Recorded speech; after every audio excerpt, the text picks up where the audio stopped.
함께 나누실 말씀 하박국 2장 9절부터 20절까지 말씀입니다. 한 절씩 교독하고 마지막 절 함께 있습니다.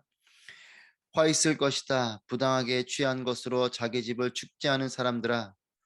높은 곳에 자기 둥지를 틀어 재난으로부터 모면하려고 하는구나.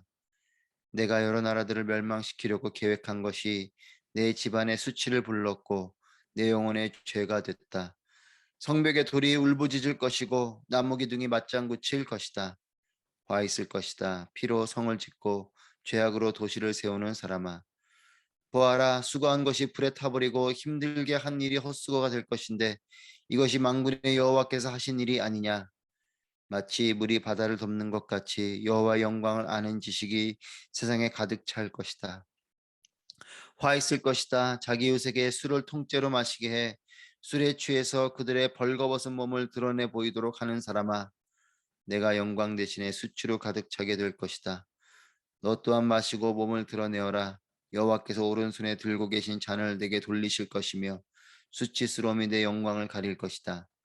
레바논에게 행한 폭력이 너를 압도하고 동물들에게 행한 폐해가 너를 공포에 떨게 할 것이다. 내가 사람의 피를 흘리게 하고 땅과 도시와 그 안에 사는 모든 주민들에게 폭력을 행했기 때문이다. 우상이 무슨 유익이 되겠느냐? 사람이 그것을 조각해 만들었을 뿐이다. 녹여 만든 신상도 거짓말을 가르치는 스승일 뿐이다. 왜냐하면 만든 사람이 말하지 못하는 우상을 만들고 자기가 만든 것을 믿기 때문이다. 화 있을 것이다. 나무에 대고 깨어나라고 하고 말 못하는 돌에게 일어나라고 하는 사람아, 그것이 가르칠 수 있겠느냐? 보아라, 그것은 금과 은으로 덮여 있을 뿐 그 안에는 생기란 전혀 없다. 그러나 여호와는 거룩한 성전에 있다. 온 땅은 그분 앞에서 잠잠하라. 아멘. 오늘도 주님 앞으로 나아가시는 여러분 모두를 축복합니다. 하나님의 은혜가 영광이 충만한 시간이 되기를 바랍니다. 하나님께서는 바벨론을 들어서 남유다에게 매를 드십니다. 타락한 남유다를 훈계하시기 위해 더욱 악한 바벨론을 사용하시는 것입니다. 남유다 편에서는 하나님께 서운할 수 있습니다. 왜냐하면 자신들보다 더 악한 바벨론을 심판으로 본다면 바벨론의 심판을 받아야 되는데 더 악한 바벨론을 들어서 남유다를 심판하시는 하나님 앞에 서운할 수 있죠. 또 바벨론 편에서는 기고만장할 수 있습니다. 하나님께서조차도 자기 편인 줄 아는 거죠. 자신들을 들어서 남유다를 치시는 거 볼 때에 바벨론은 기고만장할 수 있어요. 죄악 가운데 하나님께서 침묵하신다고 아무렇지 않다고 또 내 하나님이 내 편이라고 착각하면 큰일입니다. 왜냐하면 하나님께서는 바벨론을 향해 분명한 심판을 예비하고 계시기 때문에 그렇습니다. 로마서 1장 24절, 26절, 28절의 말씀에 보면 하나님의 육이, 즉 하나님께서 버려두시는 사람들이 나옵니다.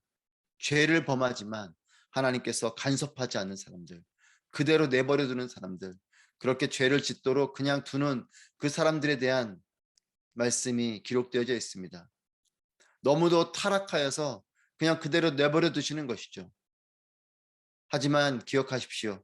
그 사람들을 향해서 하나님은 진노를 쌓고 계신 것이에요.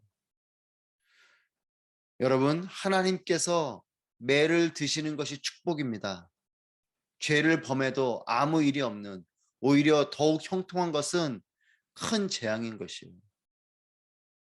바벨론을 들어서 남유다에게 매를 드시는 것, 이것은 하나님께서 아직 남유다를 포기하지 않으시고 여전히 사랑하고 계시다라는 것입니다. 하나님께서 내 삶의 발을 걸어 넘어뜨리는 것 같습니까? 하나님께서 아직 나를 포기하지 않으셨다는 뜻이에요. 하나님께서 여전히 나를 사랑하고 계신다라는 것입니다. 하나님이 매를 드시고 하나님께서 간섭하시고 때로는 죄악을 범하면서 질주하는 나의 삶을 걸어 넘어뜨리시는 것은 아직까지 나를 포기하지 않고 나를 사랑하시고 계시기 때문인 거죠.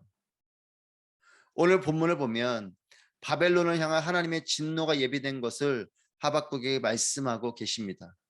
어제 6절 말씀, 어제 본문의 2장 6절 말씀, 그리고 오늘의 9절, 12절, 15절, 19절 총 5번에 걸쳐서 화 있을 것이다 이렇게 말씀하세요.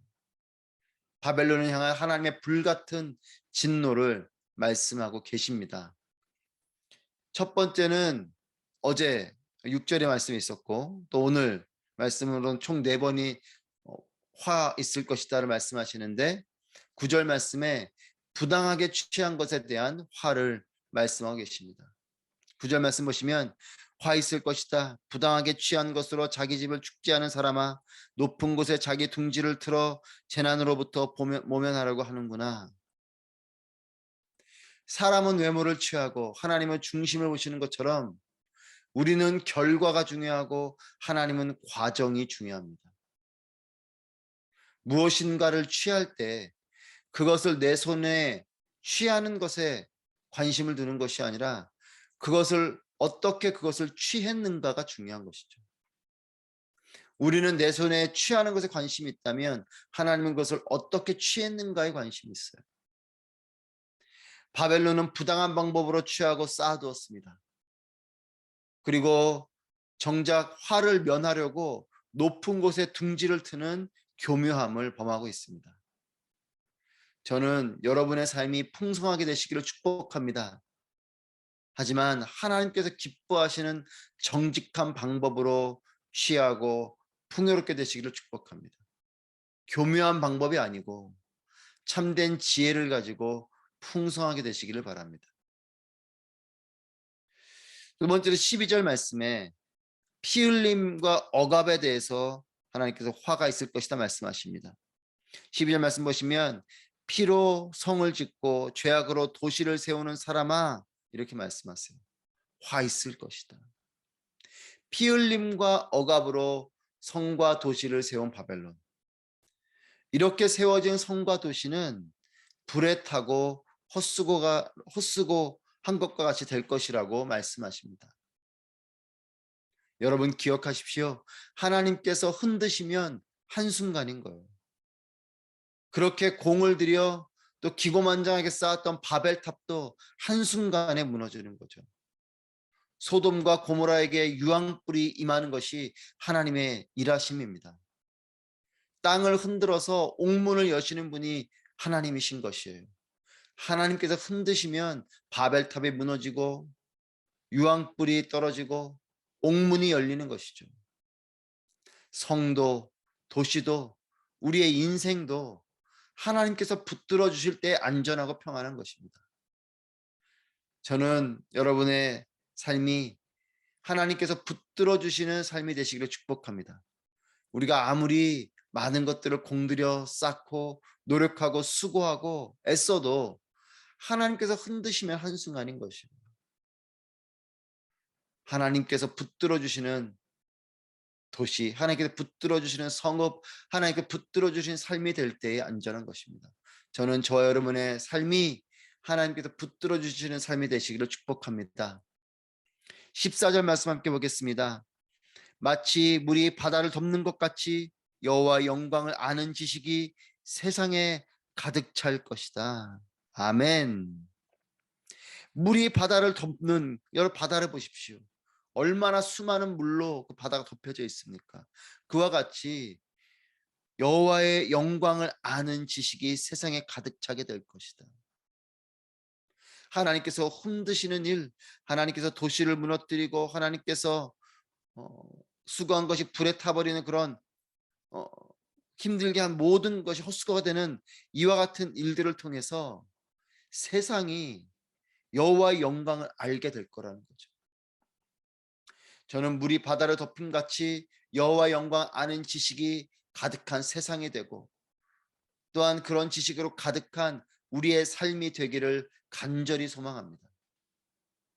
여러분 우리가 머무는 이곳이 이 땅이 또한 대한민국과 또 온 성읍이 하나님의 영광을 아는 지식으로 가득한 세상. 여러분 언젠가는 그런 세상에 올 것이에요. 하나님의 심판이 임하면 세상을 알게 될 것입니다. 여러분 노아의 방주를 기억하십니까? 노아가 방주를 짓고 있을 때 또 우리 사람들에게 그렇게 이야기할 때 아무도 관심 갖지 않았어요. 하지만 정작 방주문이 닫히고 하나님의 비가 임하고 땅이 갈라지면 물이 솟아오르고 하늘을 궁창에는 물이 쏟아지고 땅 속에 있는 물이 솟아오를 때 사람들은 그때서야 아는 거죠.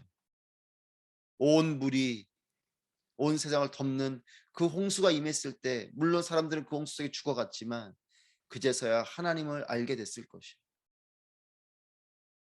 여러분, 그와 같은 때가 오기 전에 하나님을 아는 것이 축복입니다. 세 번째는 술 취함과 폭력에 대한 화를 말씀하고 있습니다. 15절 말씀에 화 있을 것이다. 자기 이웃에게 술을 통째로 마시게 해 술에 취해서 그들의 벌거벗은 몸을 드러내 보이도록 하는 사람아.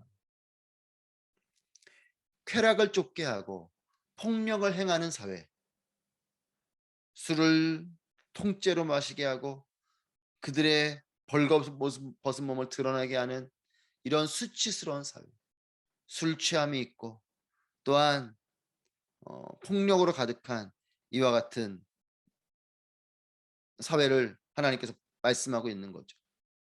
지금의 시대와 사회의 모습을 고스란히 보는 것 같습니다. 17절 말씀 보시면 레바논에게 행한 폭력이 너를 압도하고 동물에게 행한 폐해가 너를 공포에 떨게 할 것이다. 내가 사람의 피를 흘리게 하고 땅과 도시와 그 안에 사는 모든 주민들에게 폭력을 행했기 때문이다. 술 취함뿐만 아니라 폭력에 대해서 특별히 동물들에 대한 학대까지도 하나님 마음을 불편하게 하는 것이죠. 여러분, 하나님께서 지으신 모든 만물을 잘 다스릴 사명이 아담에게 있었어요. 우리 인류에게 주어진 것이죠.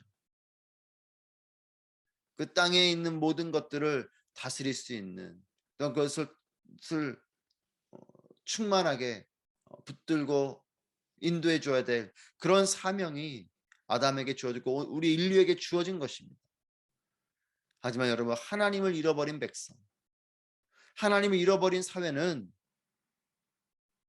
쾌락 중심적인 육의 법을 따르는 삶이 되고 또 하나님 잃어버린 사회는 세상을 보호하거나 세상을 아름답게 가꿔가는 것이 아니라 세상을 파괴하고 세상을 학대하고 하나님의 피조물을 함부로 여기는 그런 모습이 되는 것입니다.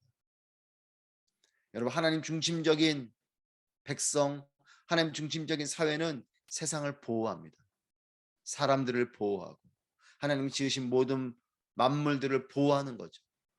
그럴 때 어떻습니까? 세상은 아름다워지는 것이죠.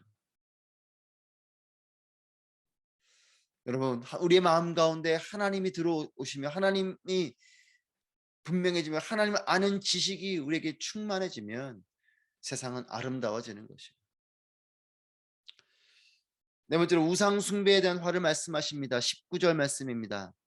화 있을 것이다. 나무에 대고 깨어나라고 하고 말 못하는 돌에게 일어나라고 하는 사람아, 그것이 가르칠 수 있겠느냐? 보아라, 그것은 금과 은으로 덮여 있을 뿐 그 안에는 생기란 전혀 없다.